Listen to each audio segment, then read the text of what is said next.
weer oor die radio baie ou en 'n bekende liedjie hoor, Afrikaanse liedjie. Die titel van hierdie liedjie is Was ek maar 'n digter. En ek wonder of ons baie keer besef wat is die woorde wat gebruik word in die liede wat ons so lekker saam sing. Baie keer word ons opgevang in die melodie en dan vergeet ons om na die woorde te luister. Maar baie keer moet ons na die woorde luister. In die lied kom die volgende onder andere voor. Ek sal jou lief hê tot die hane ophou kraai, tot die leeu en die lam by mekaar gaan lê, tot daar stilte oor die aarde kom en die wind nie langer waai, tot daar gras aan die hemelruim groei, sal ek jou lief hê. 'n Digter het nou maar een keer 'n manier om 'n ding te beskryf, en in hulle digterlike vryheid is dit natuurlik nie so dat 'n mens dit letterlik moet opneem nie. Maar die prentjie wat geskets word, die geheelbeeld is dit wat 'n mens moet raak sien.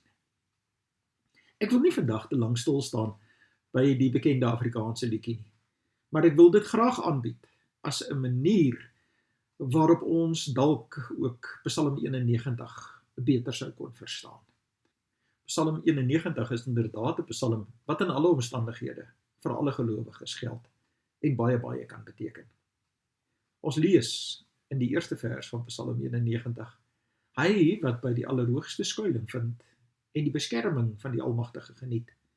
Hy sê vir die Here, U is my toevlug en my veilige vesting, my God, op wie ek vertrou. Let op die woorde wat hier gebruik word vir God, die Allerhoogste, die Almagtige. Daar word gepraat van skuilings vind en beskerming, dat daar 'n toevlug vir die mens is, 'n veilige vesting, dat 'n mens op God kan vertrou. Dis 'n intieme eerste paar verse. Dis verse van 'n persoon wat regtig die Here ken, en soos wat ons al in baie psalms gesien het, weer eens 'n lang pad saam met God stap. Vers 3 tot 13 het 'n interessante wending van die eerste twee verse. Die intieme, persoonlike van die eerste twee verse word nou vervang met jy en jou. Vers 3, dis hy wat jou uit die voëlvanger se wip hou en jou bewaar van dodelike siekte. Hy beskud jou onder sy vleuels en is vir jou 'n veilige skuilplek. Sy trou beskerm jou aan alle kante. Jy hoef nie bang te wees vir gevaar in die nag of vir aanvalle oordag, vir die pes wat in die donker toeslaan of siekte wat helder oordag verwoesting saai nie. Al val daar duisende langs jou, 10.000 by jou, vir jou sal niks tref nie. Met jou eie oë sal jy sien hoe die goddelose gestraf word.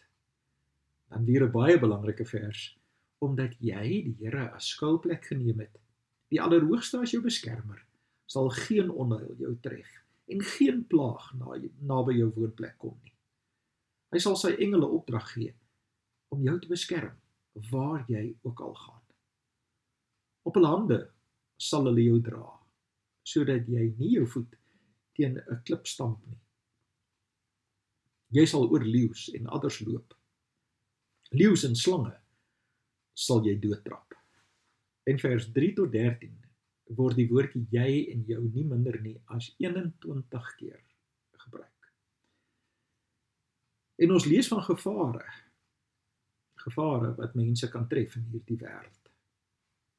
Daar word nie gesê dat hierdie gevare nie bestaan nie. Hierdie gevare bestaan wel. En hierdie gevare dryf vrees by mense in. Ja, mense is bang daarvoor.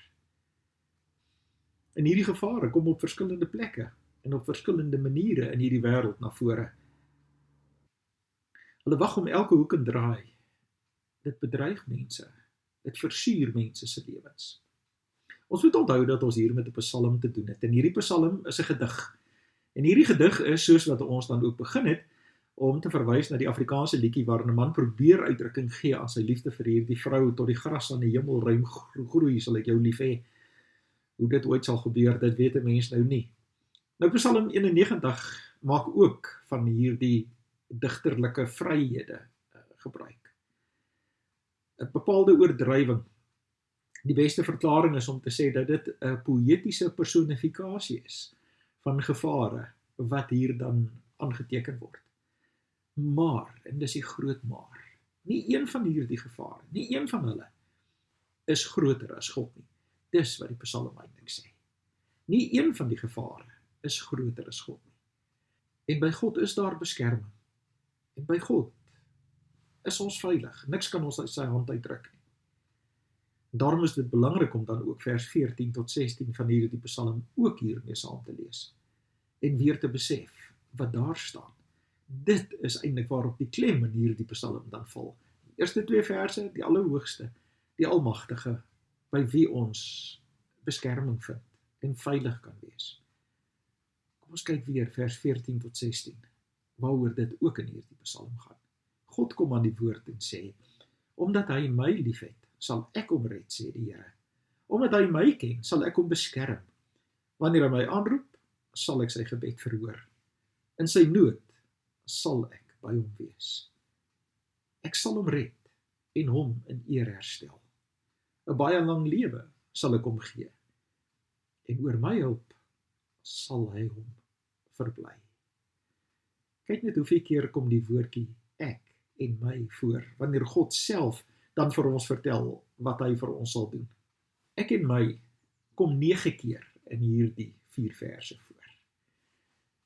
Daar's so 'n mooi boodskap daarin, want ons word daarin herinner dat God sê dat hy by die lewe van mense betrokke is. Dat God by mense soos jy en ek by ons lewe betrokke is.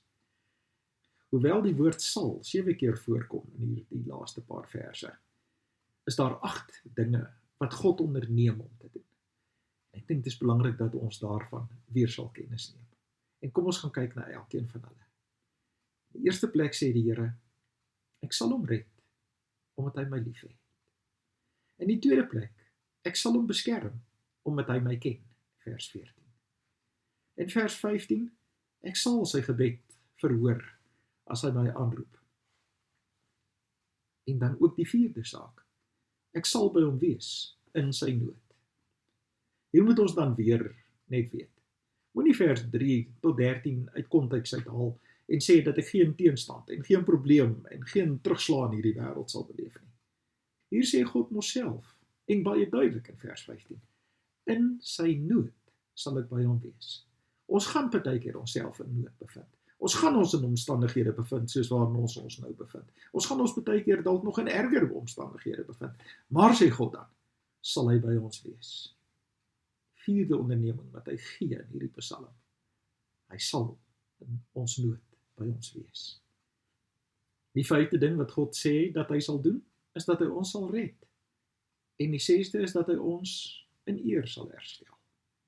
Die 7de wat God onderneem om te doen is, ek sal vir hom 'n lang lewe gee. En die 8ste is, dat mense soos ek en jy, ons kan verbly oor God se hulp.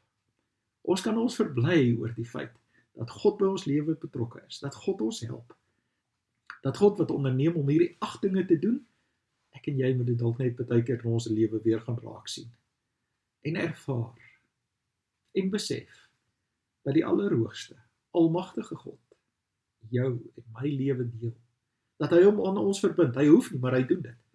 Hy sê mos, dat hy dit sal doen, en daarom kan ons ook daarin verbly, en kan ons steeds op hom bly hoop, en kan ons weet, dat sy genade elke dag vir ons genoeg is, soos dit waarvoor ons dan ook in 2 Korintiërs 12 lees.